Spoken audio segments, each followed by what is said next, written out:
Hello friends, Radhe Radhe, जय श्री कृष्ण। मैं ललिता टंडन, एस्ट्रोन्यूमरोलॉजिस्ट।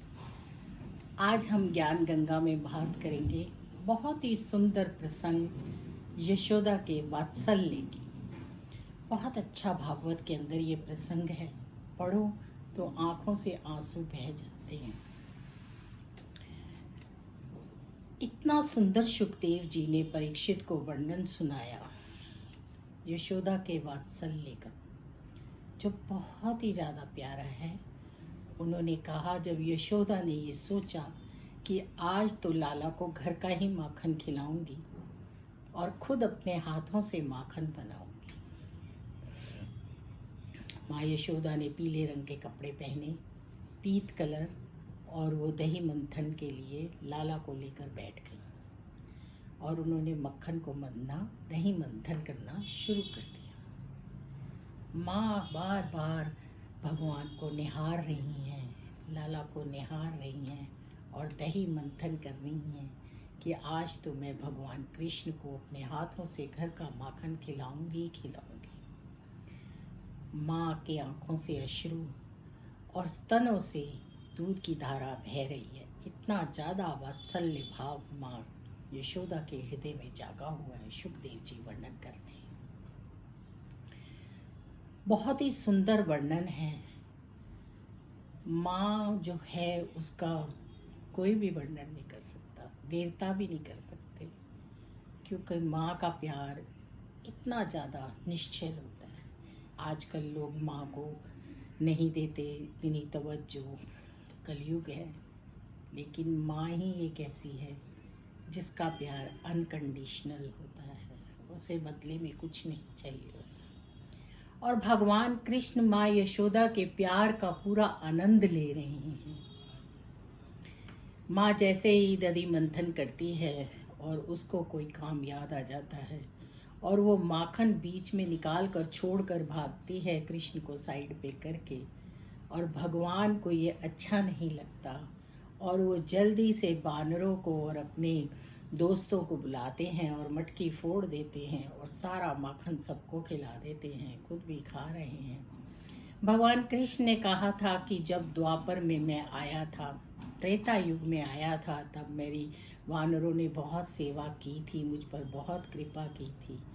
अब द्वापर में तो इनका हक बनता है माखन खाने का, और वो खूब माखन खिलाते हैं।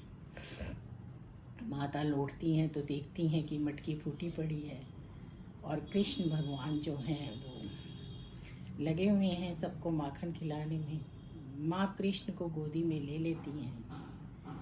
माँ का हृदय इतना निर्मल होता है कि वो चाहती हैं कि भगवान घर का माखन खाएं, लेकिन कृष्ण को तो कहते हैं कि मुझे घर का माखन नहीं भाता, मैं तो माखन कमा कर खाऊंगा। कमा कर खाना यानी कि बाहर जाऊंगा और अपने दोस्तों के साथ, गोपियों के साथ खेलूंगा, रास करूंगा, उन्हें तंग करूंगा और फिर उनकी मटकी फोड़ के माखन खुद भी खाऊंगा और अपनी मंडली को भी खिलाऊंगा और वानरों को भी खिलाऊंगा। भगवान कृष्ण बड़ी लीलाएं करते हैं, पुष्टि पुरुषोत्तम है।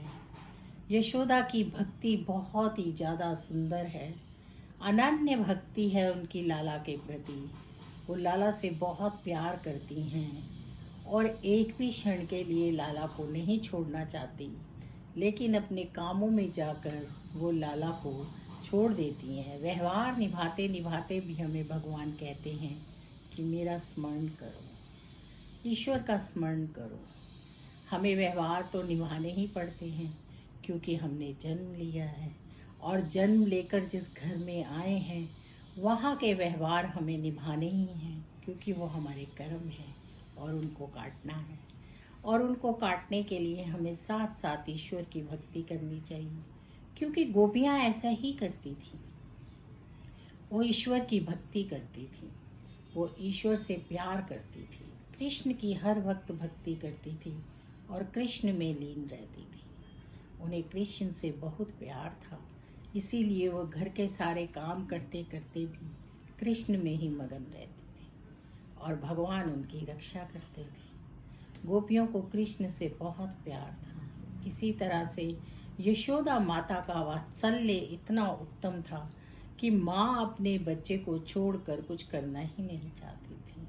वो कृष्ण को इधर से उधर होने नहीं देना चाहती थी, आंखों से ओझल नहीं होने देना चाहती थी, क्योंकि उनका जो भाव था वो बहुत ही सुंदर था।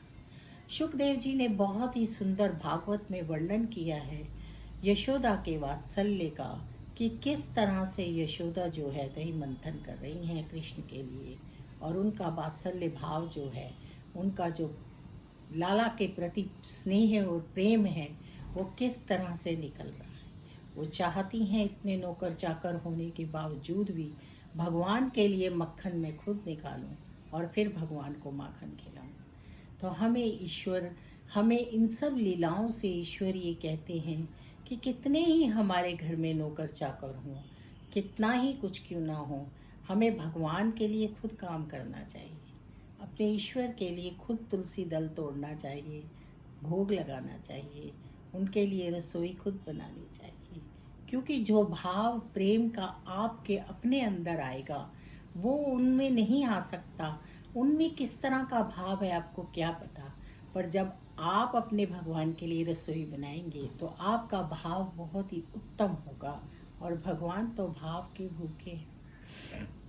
कितनी बार हमें सुनने को मिलता है, लोग कह देते हैं हम जैसे खाना रख के आए थे वैसे ही ला के खा लिया, भगवान को खाते थोड़ी हैं, भोग थोड़ी लगाते हैं। नहीं, भागवत में वर्णन है कि भगवान जो हैं हमारे प्रभु श्री कृष्ण, वो रस का वर्णन करते हैं, यानी कि रस का भोग लगाते हैं। वो भोग लगाते हैं और ज़रूर लगाते हैं, तभी तो भोग अमृत बन जाता है। ईश्वर को भोग बहुत प्रिय होते हैं। ईश्वर को प्यार करना, उन्हें त्यार करना, उनके साथ अपना संबंध स्थापित करना बहुत बड़ी बात है। हमें अपने प्रभु के साथ कोई ना कोई संबंध जरूर स्थापित करना चाहिए, चाहे वो पुत्र का हो, पति का हो, बेटे का हो, या आप साथी का हो, सखा का हो, कोई भी संबंध हमारा अपने भगवान के साथ स्थापित होना चाहिए, ताकि हम ईश्वर में रहें और वो पग पग पर हमारी रक्षा करते रहें और हमें ज्ञान देते रहें कि हमें क्या करना चाहिए। लाला ने यशोदा को बहुत सारी पग पग पे परीक्षाएं दी हैं और अपनी माँ से इतना अति प्रेम और स्नेह किया है कि वो ब्रज छोड़कर या ब्रज में से कहीं बाहर जाने की सोच भी नहीं पाते। उसका कारण है सखियों का प्यार, यशोदा का प्यार, नंद का प्यार, राधा का प्यार। बहुत प्यार करते हैं भगवान अपने प्रभु से। एक बारी क्या होता है, भगवान को कुछ होता है तो वो बोलते हैं कि हे राधे, रुक्मणी कहती है कि मैं आपकी पत्नी हूँ, आपकी इतनी सेवा करती हूँ, फिर भी आप मुझे न याद कर राधा को ही याद करते हैं, क्योंकि भगवान के हृदय में राधा का वास है। इसलिए हृदय से भगवान के अंदर से राधे निकलता है। और इसका बिल्कुल आप अपनी ज़िंदगी में आजमाते होंगे कि जब भी हम कोई चोट लगती है या कोई तकलीफ़ होती है या बीमार होते हैं तो हमारे मुंह से हमेशा निकलता है माँ। तो इसका मतलब हमारा अपनी माँ हमारे हृदय में होती है, लेकिन हम उस हृदय में झांकना नहीं चाहते। अगर झांकेंगे तो माँ के वात्सल्य और माँ के प्यार का हम अनुसरण करेंगे। तो अपनी माँ का हमेशा आदर और सम्मान करना चाहिए, क्योंकि माँ ही हमें इस धरती पर लेकर आती है, और अपनी माँ का जो आदर सम्मान करते हैं उस पर प्रभु की हमेशा कृपा रहती है। तो बहुत ही सुंदर भागवत में वर्णन है यशोदा के वात्सल्य का, जिसे पढ़कर, सुनकर, महसूस कर कर, या उस युग में जाकर कि यशोदा माँ को हम देख रहे हैं, आंखों से अश्रु की धारा बहती है, क्योंकि वो बहुत ही सुंदर वर्णन है। तो चलिए आज का चरित्र, हम यशोदा का वात्सल्य चरित्र यहीं ख़त्म करते हैं। ज्ञान गंगा में आगे चर्चा करेंगे। राधे राधे, जय श्री कृष्ण।